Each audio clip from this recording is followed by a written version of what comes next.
இனிய காலை வணக்கம் அன்பு நண்பர்களே. 60 வயதை கடந்த மூத்த குடிமகன்கள் இவர்களுக்கெல்லாம் நோய்கள் முளைக்க ஆரம்பிப்பது ரொம்ப சகஜம். ஏதாவது ஒன்று வந்துக்கிட்டே இருக்கும். ஏன்னா ஸ்பேர் பார்ட்ஸ் எல்லாம் 60 வருஷமாக உழைச்சி தேஞ்சு போயிருக்கிறதுனால கொஞ்சம் கொஞ்சமாக சீன் போடும். இந்த பழைய வண்டி ரிப்பேருக்கு 5 வருஷத்துக்கு மேலே இருந்தால் எஃப்சி வேலை பண்ணுறோம் மை.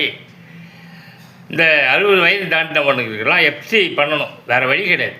அடிக்கடி எஃப்சி பண்ணணும், அடுத்த தடவை டிங்கரிங்கு பட்டி ஒரு வேலை அப்படின்னு சொல்லிட்டு உடம்பு செலவு வச்சுக்கிட்டே இருக்கும். அதனால தான் ஒரு காலத்தை என்ன பண்ணாங்க, அரசு துறையில் இருக்கவங்களுக்கெல்லாம் ஓய்வூதிய திட்டம் அப்படின்னு சொல்லிட்டு ஒன்று உருவாக்கி பென்ஷன் சொல்லிட்டு ஒன்று கிரியேட் பண்ணாங்க. தனியாரில் கூட இருந்தது, சில தனியார் கம்பெனிகள்லாம். புத்திசாலி வாழ்க்கையை கழிச்சவன்லாம் இளமையில் கவர்மெண்ட் ஜாபில் போய் நின்று ரிட்டையர் ஆனால் கூட அந்த ஓய்வூதியத்தில் வாழறாங்க. சில நாடுகளில் மூத்த குடிமகன்களுக்கு வயதானவங்களுக்கு கவர்மெண்ட்டே தனியாக ஒரு பரிசு மாதிரி தருது, ஸ்டடியாக அவங்களுடைய எல்லாரையும் பார்த்துக்குது.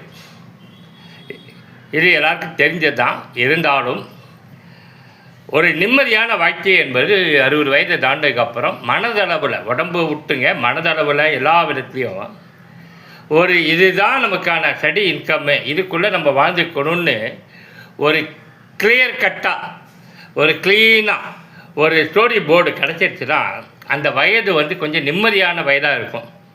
அது சகித்து கொள்ளக்கூடிய மனப்பக்குவத்தோடு அந்த வாழ்க்கையை போயிடும். அப்படியான ஆசீர்வாதம் எல்லாருக்கும் கிடைக்கிறதில்ல, சிலருக்கு கிடைக்கிது. சினிமாக்காரர்களில் ஜெயித்தவங்களுக்கு கிடைக்கிது, ஜெயிக்காத என்னை போன்றவர்களுக்கு தடுக்குது. அதையும் தாண்டி வருகிற செவ்வாய்க்கிழமை புதன்கிழமைக்கு மேலே ஓரளவுக்கு ஒரு க்ரீன் சிக்னலோட பிரபஞ்சம் எனக்கும் ஒரு சின்ன ஸ்டோரி போர்டு போட்டு தரேன்னு ஒரு மனிதர் மூலமாக சொல்லப்பட்டிருக்கு. பார்ப்போம், அது நடந்தால் தானே நிஜம். வாழ்க்கைங்கிறது நம்பிக்கையின் பேரில் தானே ஓடுது, நம்பிக்கையில் நம்ம கடத்துகிறோம். சரி, இதை சொல்வதை தாண்டி எல்லாருக்குமே பொதுவாக சொல்கிறேன், 500 தடவை சொல்கிற மாதிரி அர்த்தம். இந்த ரஜினி பாட்ஷா டைலாக் மாதிரி ஒரு தடவை சொன்னால் 100 தடவை சொன்னால் மாதிரி இல்லை. வாழ்க்கையை கனமாய் வாழுங்கள். 9:01 வீடியோ பேசிகிட்டு இருக்கேன். இந்த நொடி மட்டும் யோசிங்க சார். அதுக்கு மேலெல்லாம் யோசிக்காதீங்க சார். என்னுடைய 62 வயது அனுபவம் சார். என்ன வேணால் நடக்கும் சார். நான் பஸ் ஏறுறேன் சார், வீட்டுக்கு போகிறேன்னு நினச்சது சார், செல்ஃபோனை ஒருத்தர் திருட்டான் சார்.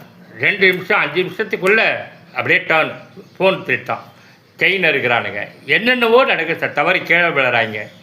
அதனால் இன்றைக்கி 9:01 நல்லா இருக்கும்.